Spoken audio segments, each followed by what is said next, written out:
Hey everybody, it's Jara again with June's question and answer time. Let's take a look. First question is, where is Miguel Ruiz? Okay, this is going to require a little bit of backstory. In college, when I was working on my poetry minor and such, I submitted a bunch of poems. It was the first year of our college's online literary journal, and it was called Palaver, which is, a word meaning nonsense or essentially, silly, disposable fluff or whatnot. And I thought, okay, I'll give them a choice. I'll submit 6 poems and see what happens. They accepted all of them. However, they wouldn't publish 3 of them unless I put 3 under a pen name. And so I had to think about it.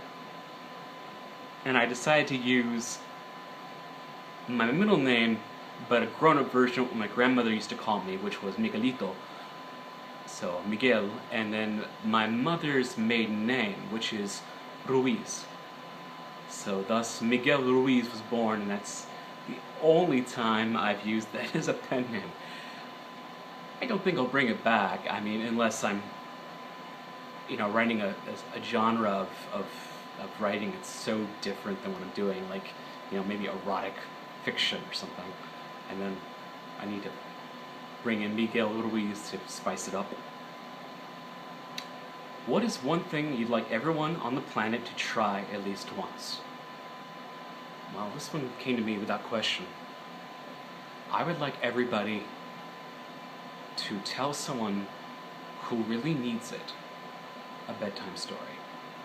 Doesn't matter if they're young or old, but there's a time you'll know it when someone you care about is in a bed and they're scared and they're looking up at you and they're not able to sleep, and you know that the only thing that can help them is just a little bit of that magic.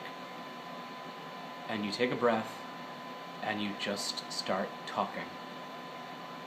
And I know a lot of people say, well, I'm not creative, I don't know how to tell stories.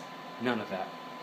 You were telling stories when you were a child. You began the idea of making up stories long before you were taught that you couldn't tell stories. And I think everyone should go back to that. Everyone should feel both the responsibility and the joy that comes from being needed by somebody to tell a bedtime story.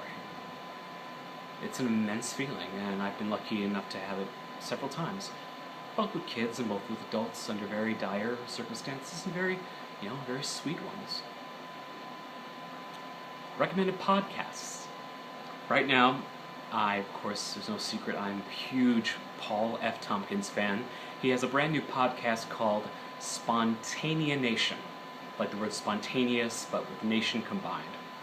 It's been going on for a couple months now. What Paul does is he does his traditional ramble for the first 10 minutes about anything in particular, while his dear friend Evan Schletter plays piano in the background the entire time. Then he has an interview with a guest, based on a question from the guest prior.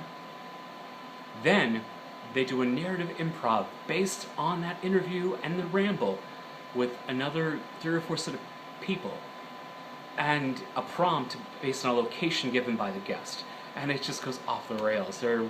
My favorite one is a production of Hamlet that goes nonsensical, that involves Nick Nolte being a drama coach for some reason. It's just a lot of infectious, joyous fun. So definitely check out Spontanea Nation. It's free on iTunes. Now, I have a question for you, and I want you to comment on the message boards and post back. What is your favorite word that calms you down, and why?